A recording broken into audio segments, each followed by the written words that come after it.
오늘 이 아침 우리가 함께 묵상할 말씀은 아모스 3장 9절에서 15절까지의 말씀입니다. 이 말씀 함께 읽고 오늘 이 아침 우리에게 주시는 하나님의 말씀의 은혜를 함께 나누도록 하겠습니다. 너희는 아스돗의 요새들과 이집트 땅의 요새들에게 전하여라. 사마리아의 산 위에 모여서 그 도성 안에서 일어나는 저 큰 혼란과 그 속에서 자행되는 억압을 보라고 하여라. 나 주가 하는 말이다. 그들은 올바른 일을 할 줄 모른다. 그들은 폭력과 강탈로 탈취한 재물을 저희들의 요새 안에 쌓아 놓는다. 그러므로 나 주 하나님이 선고한다. 적군이 이 나라를 포위하고 너의 방어벽을 허물고 너희 요새들을 약탈할 것이다. 나 주가 선고한다.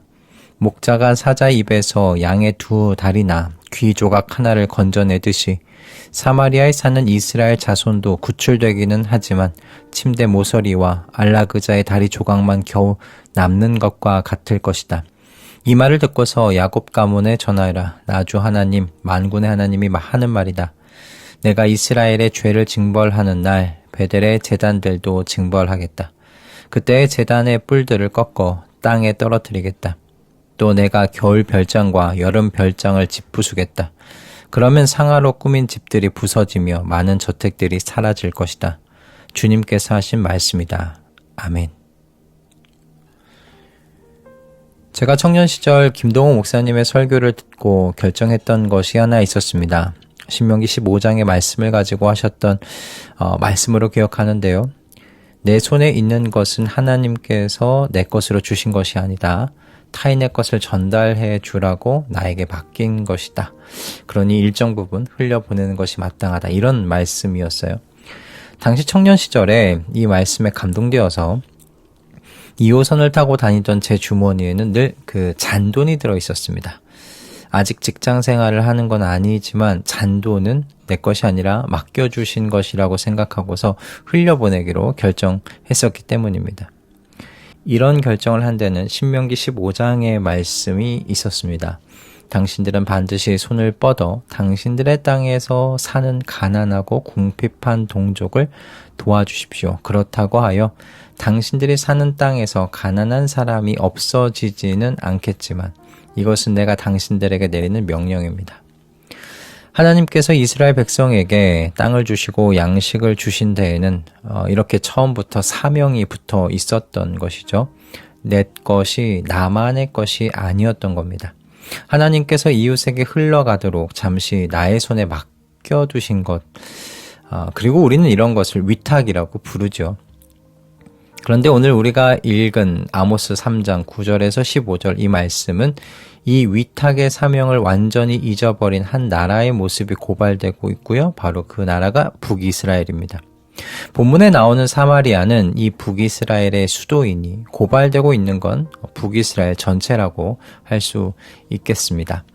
이렇게 고발되고 있던 당시 북이스라엘은 역사상 가장 번영을 누리던 시기였어요. 모든 것이 풍족하고 부유했던 시기였습니다.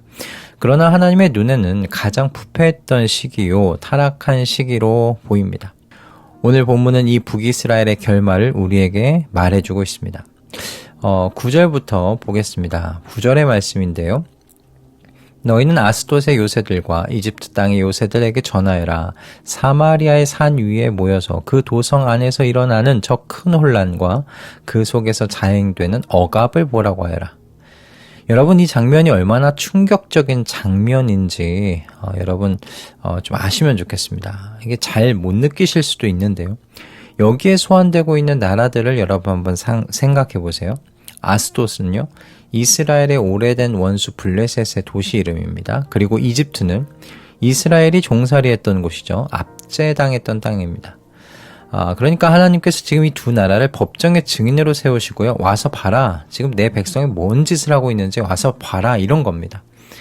하나님을 전혀 모르는 나라가 하나님의 백성을 보고 지금 경악을 금치 못하고 있는 거예요. 도덕적으로 이스라엘이 사실 손가락질 했던 그 사람들이 오히려 이제는 이스라엘을 보고 고개를 흔드는 겁니다. 언약을 모르는 자들이 참아 보지 못할 수치스러운 일을 하나님과 언약을 맺은 백성들이 지금 하고 있는 거죠. 자, 그런데 이어지는 10절은 더 끔찍합니다. 나 주가 하는 말이다. 그들은 올바른 일을 할 줄 모른다. 여러분, 이게 무슨 말이겠습니까? 그냥 한두 번 잘못한 게 아니라는 거예요. 옳고 그름을 분별하는 능력 자체가 마비될 정도가 되어버렸다는 겁니다.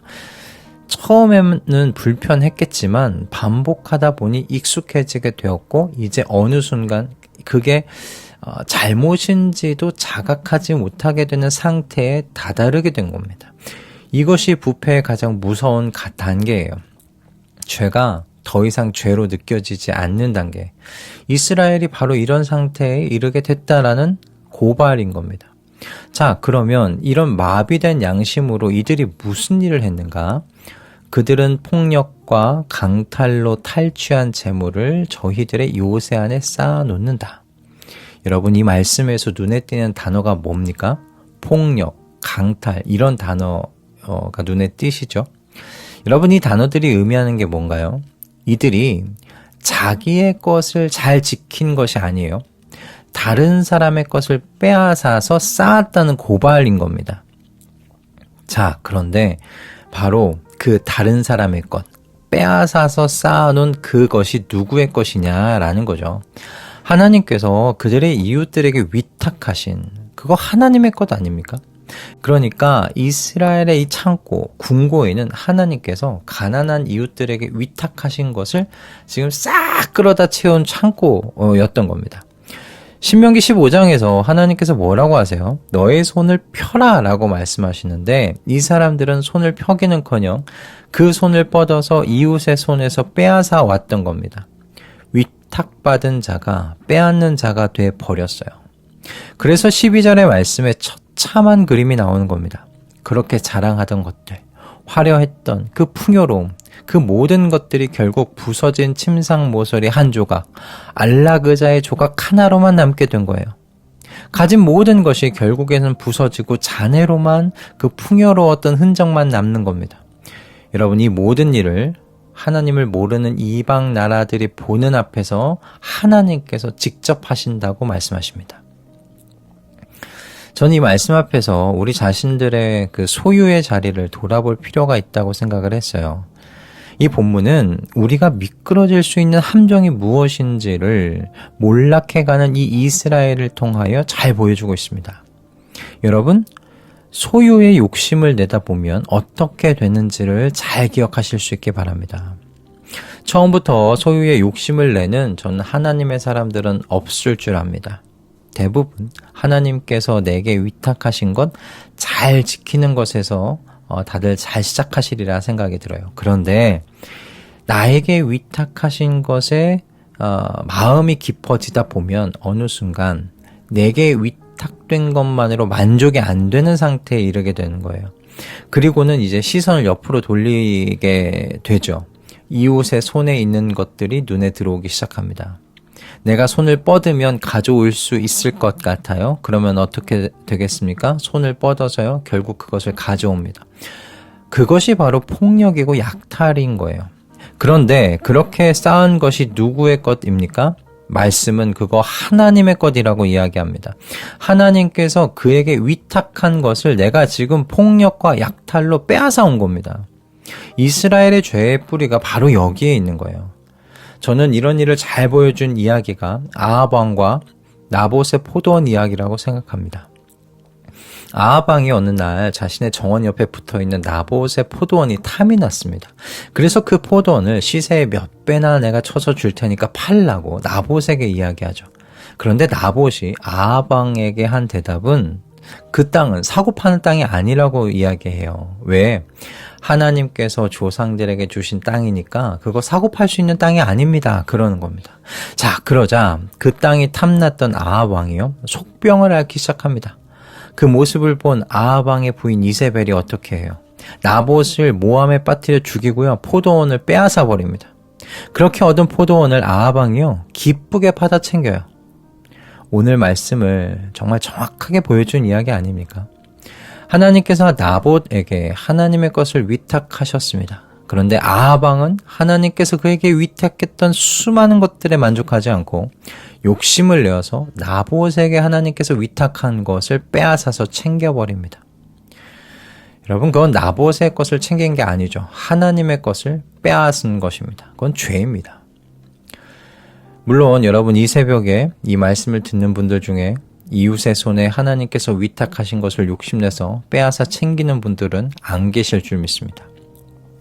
하지만 오늘 이 말씀을 통해서 저희가 반드시 마음에 품어야 할 것은 내게 있는 모든 것이 나의 것이 아니라는 사실입니다. 하나님께서 나를 통하여 이웃에게 흘려보내라고 위탁하신 것임을 여러분 마음에 새겨놓으실 수 있기를 바랍니다. 그래야 여러분 우리 마음에 탐욕이 자리 잡지 않을 수 있어요. 탐욕으로부터 우리 자신을 지킬 수 있어요. 흘려보낼 길이 없는 연못은요, 결국 썩게 되어 있습니다. 흘러 들어오고 흘려보낼 수 있어야 여러분 생명을 품는 물줄기가 될 수 있지 않겠습니까? 오늘 이 아침 그러니 한 가지를 마음에 품으십시다. 내 손에 있는 건강, 내 손에 있는 시간, 내 손에 있는 권세, 내 손에 있는 재산, 내 손에 있는 재능, 여러분 이 모든 것이 내 소유가 아니라 하나님께서 내게 위탁하신 것이라고 말입니다. 내게 있는 것이 위탁된 것임을 아는 사람은요, 남의 것을 탐낼 수 없습니다. 그리고 흘려보낼 수 있는 사람, 손을 펼 수 있는 사람 되실 줄 믿습니다. 그러니 하나님의 것을 충만히 흘려보내는 내가 되기를 이 아침 기도하며 시작하시는 우리 모든 말씀 동행 식구들 다 되실 수 있기를 주님의 이름으로 축복드립니다. 할렐루야. 기도하겠습니다. 주님, 오늘의 말씀을 통하여 우리의 소유를 보게 해주셔서 감사합니다. 우리 손 안에 있는 모든 것들이 우리의 것이 아님을 고백합니다. 이 모든 것들은 하나님께서 위탁하신 것입니다.